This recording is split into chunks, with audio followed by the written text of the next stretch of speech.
ওয়াহাবিদের মধ্যে একটা খাসিলত আছে, এরা কোরআন চুরি করে, আয়াত চুরি করে, অপব্যাখ্যা করে।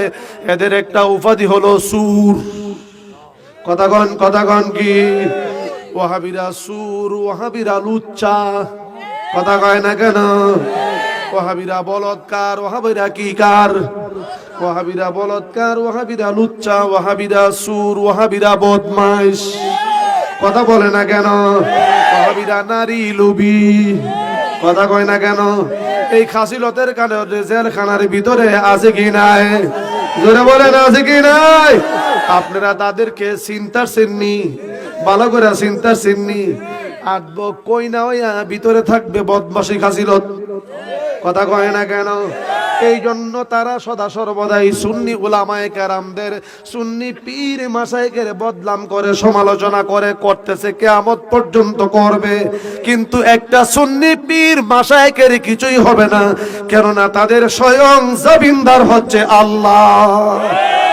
জোরে বলেন, ইজ্জত বাড়ানোর মালিক কে? ইজ্জত নেওয়ার মালিক কে? যে আল্লাহ রিসোর্টে নেওয়ায়, এ আল্লাহ পুলিশ দিয়া ফিডাইয়া জেলখানার ভিতরে ভাড়ায়। আমার আল্লাহর ক্ষমতা আছে কি নাই? আর ওয়াহাবিরার কোনো মাজার নাই, সেই জন্য ওয়াহাবিরা মাজারের সমালোচনা করে। মাজার হইতে গেলে মাজারওয়ালার ভিতরে মাল থাকতে হইব। মাল না সারা হুতলে জীবনেও মাজার হবে। কথা বলেন ঠিক কিনা? ওয়াহাবিদের পীরের পীর। আমি সমস্ত ওয়াহাবি মৌলবীদেরকে বলবো, এখান থেকে আমি শুরু করলাম। ওয়াহাবি মৌলবীদেরকে বলবো, তোমাদের ভিতরে তরিকত নাই, তোমাদের ভিতরে বেলায়ত নাই, তোমাদের ভিতরে কামালিয়ত নাই।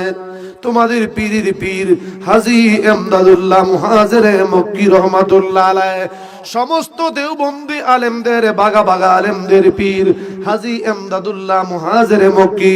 উনি বলেন, আমি ডান দিকে চাইলে আমার রাসূলকে দেখতাম, বাম দিকে চাইলে আমার রাসূলকে দেখতাম, সামনে চাইলে আমার রাসূলকে দেখতাম, পিছনের দিকে মুখ ঘুরালে আমার রাসূলকে দেখতাম, আমি উপরের দিকে তাকাইলে আমার রাসূলকে দেখতাম, আমি পিছনের দিকে তাকাইলে আমার রাসূলকে দেখতাম, আমি নিচের দিকে তাকাইলে আমার রাসূলকে দেখতাম। আমি যেই দিকে চাইতাম সেই দিকে আমার রাসূলকে দেখতাম। আল্লাহু আকবার বলুন। ওয়াহাবিদের পীরের পীর হাজী এমদাদুল্লাহ মুহাজিরে মক্কি আমার রাসূলকে সর্বদিকে দেখে, ওয়াহাবিরা দেখে না কেন? তারা তাদের পীরকে মানার মতন মানে নাই। হাজী এমদাদুল্লাহ মুহাজিরে মক্কি মিলাদ কিয়াম করতেন, সুবহানাল্লাহ বলতেন না? হাজী এমদাদুল্লাহ মুহাজিরে মক্কি উনার দরবারে খাদেমের 12 বছর পর্যন্ত খাদেমগিরি করে, পীরের দরবারে সারাদিন কাটায়, রাত্রি হলে নিজের বাড়িতে চলে যায়, সারাদিন হুজুরের দরবারে কাটায়। এমনি ভাবে 12টি বছর পার হয়ে গেল। 12টা বছর যখন পার হয়ে গেল, 12 বছরের একটা সন্তান, সুবহানাল্লাহ গণ, 12 বছরের সন্তান হঠাৎ করে হারাই গেছে। এইরকম ইসলামপুর বলেন, চম্পকনগর বলেন, বিজয়নগর বলেন, বহু জায়গায় সন্তান হারাই কি হারায় না? কেউ বা ফলাইয়া যা, কেউ বা হারাইয়া যা, কেউ বা কাউকে উঠাইয়া নিয়া যায়। কিডনি বেসুরা ফাটি আছে কি নাই? বলেন না আছে কি নাই?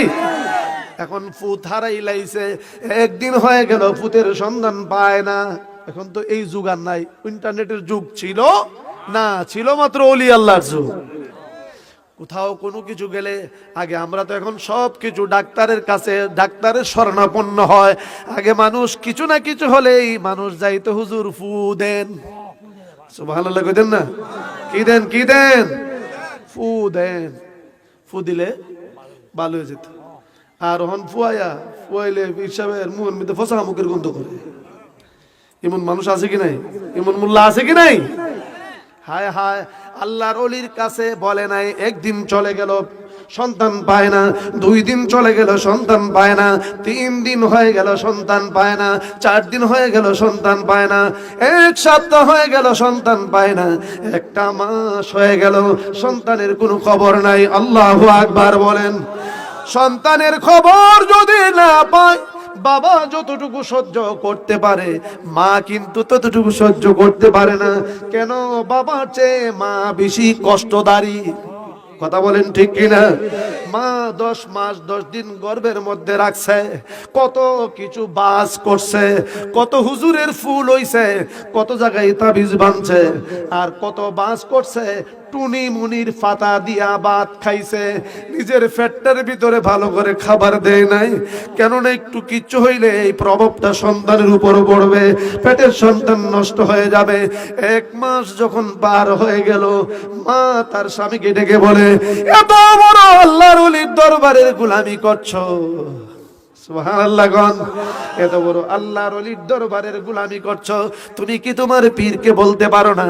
তোমার পীর এত বড় আল্লাহর ওলি, ওনার কাছে গিয়ে একটু নালিশ দাও, আমার সন্তান 1 মাস হয়ে গেছে পায় না, আমি মা আর সহ্য করতে পারি না, 1 মাস আমার সন্তানের চেহারা দেখি না। যুবক রে, তুমি কোন জায়গায় বসে আছো? আজকে যেই সমস্ত মানুষ মা হারায় মাহফিলে বসে আছেন, বলুন কত বাড়িতে কত জায়গায় যান, কত মায়ের চেহারা দেখা যায়, আপন মায়ের সোনালী মুখটা খুঁজে পাওয়া যায় না, আপন বাবার চেহারাটা খুঁজে পাওয়া যায় না। বাবা ডাক দিছে, তুই কই যাস? বাজারে যাওয়ার সময় আঙ্গুলে ধইরা ধইরা লইয়া গেছে, মা কুলে বসায়া বসায়া নলাটা ধইরা ধইরা খাওয়াইছে। এমন মা কেন না বাবার চাইতে আমার রাসূল 3 বার বলেছেন মায়ের বেলায়, ইয়া রাসূলুল্লাহ পৃথিবীতে কে হকদার বেশি? আমার রাসূল বলেন উম্মুকা তোমার মা, সুম্মা মান, তারপরে কে? উম্মুকা তোমার মা, সুম্মা মান, তারপরে কে? তো উম্মুকা তোমার মা, সুম্মা মান, তারপরে কে? 4 বারের মাথায় বলেছেন আবুকা তোমার পিতা। আল্লাহু আকবার বলুন। কেন মা এত কষ্ট করেছে, মা তারপরে সন্তান দুনিয়াতে এসেছে, মায়ের ভালো কাপড়টা পরেছে, কোথাও যাবে, তোমারে কোলে নিয়েছে রে সন্তান, তুমি মায়ের কোলের মধ্যে প্রস্রাব করে দিছো শেষ করে, পায়খানা করে দিয়েছো শেষ করে, মা একটু কষ্ট পায় না? কাপড়টা মুইছা, তোমার শরীরটা মুইছা ধুইয়া, গালটার মধ্যে চুমা দিয়া কি কইছে? আমার সন্তান আমার কলজার টুকরা হাগা করছে। কথা কয় না কেন? ওই আল্লাহর ওলির খাদেমা, খাদেমের স্ত্রী খাদেমা বলতেছেন, আমি সহ্য করতে আর পারতেছি না, আল্লাহর ওলির কাছে নালিশ দাও। এবার মুরিদ বেড়া কয়, আমার কষ্ট হয়, আমি কেমনে আমার পীরের কাছে গিয়ে বলবো? আমার জন্য বিয়াদবি মনে হয়। তোমার এত বড় ঘটনা ঘটেছে, তুমি বলবে না তো কে বলবে? আজকে না বইলা বাড়িতে আসবে না, জুড়ে বলেন না আল্লাহু রাসূলুল্লাহ। বেড়া কয় সাহস কইরা, আজকা কয়ালাম, আসসালামু আলাইকুম। ওয়ালাইকুম সালাম। দুপুর পার হওয়ার পরে ডেকে বলেন, হুজুর, হুজুর কই কিরে, তুই যেমন সারাদিন কিছু কইবে বাপ, কিছু বলবি? হুজুর একটা কথা বলতাম। কি কথা? 1 মাস হয়ে গেছে আমার সন্তান পায় না, দয়া করে আমি কোথায় যাব, কোন জায়গায় খুঁজবো, আমি কোথাও কোনো হদিস পাচ্ছি না। হুজুর গো, আপনি বলে দিন আমার সন্তান দুনিয়াতে আছে না নাই, আমি আর কিচ্ছু চাই না, শুধু এইটুকু বললেই চলবে, আমার সন্তান আছে না নাই। আল্লাহু আকবার কোন। কদ্দুর গুলো চলবো বলে বুঝা গো, হুজুর দূরে চলবো, আমি শান্তি। তোর একটু চোখ বন্ধ করে বলেন, হ্যাঁ তোর সন্তান মরে নাই, আছে। বেড়া কয় মাগ্য মিনিটের ভিতরে বলে ফেলেছে সন্তান আমার আছে। যিনি বলতে পারে সন্তান আছে, উনি তো কোথায় আছে সেটাও বলতে পারে। সুবহানাল্লাহ। কি কালকা দোকানে বসে করবেন নাকি? বলেন ইয়া রাসূলুল্লাহ। হুজুর আরেকটা কথা, তুই না কইছ উদ্দুর বললেই চলবে। হুজুর আর একটু কি? হুজুর আমার সন্তানটা যেহেতু বলেছেন আছে, একটু বলে দেন কোথায় আছে। হুজুর চোখ বন্ধ করে কয়, আবার নিয়ে আর একটু বাড়াস কনা। কয় চীন দেশের দ্বীপ চরের মধ্যে একটা দোকানের কিনারায় বসে বসে কান্দে। সুবহানাল্লাহ কইলেন না? বুঝা গেছে এরকম আপনারা দেশ বড়া, লক্ষণটা তো খুব খারাপ। আল্লাহু আকবার গণ। ঠিক আছে, চীন দেশের দ্বীপচরে আছে, যেই ব্যক্তি বলতে পারে চীন দেশে দ্বীপচরে আছে, সে তো ইচ্ছে করলে আমার সন্তানকে এনে দিতে পারে। কিরে আর কুস্তা কইবে? হুজুর আর কুস্তা কইতাম না, একটা কথা তুই দি কিছু তার কিছু কইতে এখন আবার কোনটা? হুজুর দয়া করে আমার সন্তানটারে নি এনে দিতে পারবেন? তুই খালি মিটার বাড়াস। এখন কোসাই না দিতাম, হুজুর আর কোস্তা নাই, ওইটা হইলে তো শাস্তে ওই।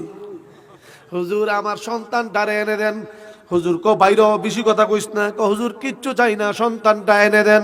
হুজুর চক্ষু বন্ধ করে 1 মিনিট পরে কয়, তুই বাড়িতে গিয়ে দেখ তোর সন্তান বাড়িতে হাজির। নারে তাকবীর, নারে রিসালাত, আহলে সুন্নাত ওয়াল জামাত, ওলি আল্লাহর দুশমনেরা আল্লামা মুফতি মেশাদুলকে দিচ্ছেন। আমি এই দেশের কিছু ফাড়াতন মৌলবী ফাড়াতন পিসাবদেরকে বলবো, তোমরা কি শুনেছো? তোমরা কি পড়ো নাই আকাইদে নসবি? একখানা কিতাব আছে, কিতাবের আকাইদে নসবির মধ্যে লিখতেছেন কারামাতুল আউলিয়া হাকুম, ওলিদের কারামত সত্য, মান আনকারা কারামাতুল আউলিয়া ফাকাদ আনকারা মুজিজাতুল আম্বিয়া। যেই ব্যক্তি ওলিদের কারামতকে অস্বীকার করলো, সেজন্য নবীদের মুজিজাকে অস্বীকার করলো। কেননা ওলিদের মাধ্যমে গোপনীয় ঘটনা প্রকাশ পায়, আশ্চর্য ঘটনা প্রকাশ পেলে হয় কারামত, আর নবীদের মাধ্যমে একই ঘটনা প্রকাশ পেলে হয় মুজেজা। মূলত মুজেজা থেকেই কারামত। সুবহানাল্লাহ কোন। হুজুর কয়, এই খাদেম কয়, হুজুর বুঝ জ্বালাইছি, 1 মিনিটের ভিতরে আমার ছেলে চীন দেশের দ্বীপচর থেকে চলে আসছে, বুঝছি আমারে বাইর থেকে বাইর করে দিবার লাগে ইতা শুরু করছেন। পার না যা গেদে তোর ফুত আইছে। হুজুর আর ফুত লাগতো না, বুঝছি আমারে বাইর করেন না, আমার আর ফুত লাগবে না, আমারে বের করে দিয়েন না, আমি আর বলবো না। যা কইছি না তুই যাইতে যা। একটু গেছে 10-12 কাক গিয়া ঘাটটা ফিরে হুজুর হাসার হই, আসলে আইছে হুজুর হাসা হই, হাসা কথা কইতেছ। হুজুর কো যাস না, মগার ঘরে মগার গেতে হচ্ছে না। এই ফাঁকে দিয়া সন্তান ঘরের উঠানের মধ্যে হাজির। একটা চিল্লি মারছে সন্তান ঘরের দরজায়, মা গো ও মা। মা ঘরের দরজা খুইলা দেখে সন্তান হাজির। আমার আব্দুর রহমান আইসত। মা আর সন্তান কুলাকুলি, 1 মাস পরে পাইছে একটা মাত্র ফুলা। সুবহানাল্লাহ গণ। এখন কতটুকু মহব্বত আর ভালোবাসা, এরই মধ্যে বাবা গিয়ে হাজির। দেখছে মা আর ফুলায় কান্নাকাটি করে। জিগায়, কিরে বাবা তুই এসে গেছ? এটা আমার হুজুরের কারামত, আমার হুজুর এত বড় মহান। আয় ঘরে যাওয়ার আগে আমি আমার হুজুরের কাছে তোরে দোয়া লয়া আয়। আমি লয়া যায়, আমার হুজুর তোমারে ধইরা দোয়া কইরা দিবে। হুজুর দইরা নিয়ে গেলেন ওই বুড়ার কাছে, হাজী এমদাদুল্লাহ মুহাজিরে মক্কির কাছে। হুজুর আমার পোলা পাইছি, পোলার জন্য একটু দোয়া কইরা দেন। এবার ছেলেটা চোখের পানিগুলি ছেড়ে ছেড়ে বলতেছেন, বাবা তুমি আমারে কার কাছে নিয়ে এসেছো? তুমি আমারে কারে দেখাচ্ছ? একটু আগে তো এই পোলাটাই আমার কাছে গিয়েছিল। বাবা গো তুমি জানো না, তুমি বুঝো না, আমি যখন চীন দেশের দ্বীপচরের দোকানের কিনারাই যখন আমি কাঁদতেছিলাম, এই বুড়াটা আমারে কি কয়, তুই বাড়ি যাইবি নি? আমি বললাম বাড়িতে যাইব। তুই চোখ বন্ধ কর। আমি চোখ বন্ধ করলাম, এই বুড়া আমার মাথায় হাত দিলেন। হাত দিয়া কয় তুই চোখ খুল। আমি চোখ খুলে দেখি বুইরা নাই, আমি বাড়ির উঠানে হাজির হইয়া গেছি। বলেন আল্লাহু আকবার। ওলিদের কারামত আছে কি নাই? সত্য না মিথ্যা? আল্লাহর ওলিরা পারে কি পারে না? বাবা তুমি জানো না, তোমার পেট যদি খাঁটি হয়, তোমার পেট যদি কামেল হয়, তুমি ঘুমাই গেছো রাত গভীরে 2টা, 2:30, 3টা বাজলে তোমার পীর তাহাজ্জুদের নামাজ পড়ে, তাসবিহ তাহলিল দরুদ শরীফ পড়ে আমার মাবুদের কাছে তোমার জন্য হাত তুলে দোয়া করে, যাহা তুমি জীবনেও কোনোদিন দেখো নাই। দোয়া করে বলে, আল্লাহ আমার যেই সন্তান রুহানি সন্তানগুলি আছে, যারা যেইখানে আছে হেফাজতে রাখো, যারা কবরে গেছে জান্নাতের বাগানে রাখো। মানুষ এই জন্য পীরের কাছে যায়, তারা দুনিয়া এবং আখিরাতের সাহায্য মুরিদদেরকে করতে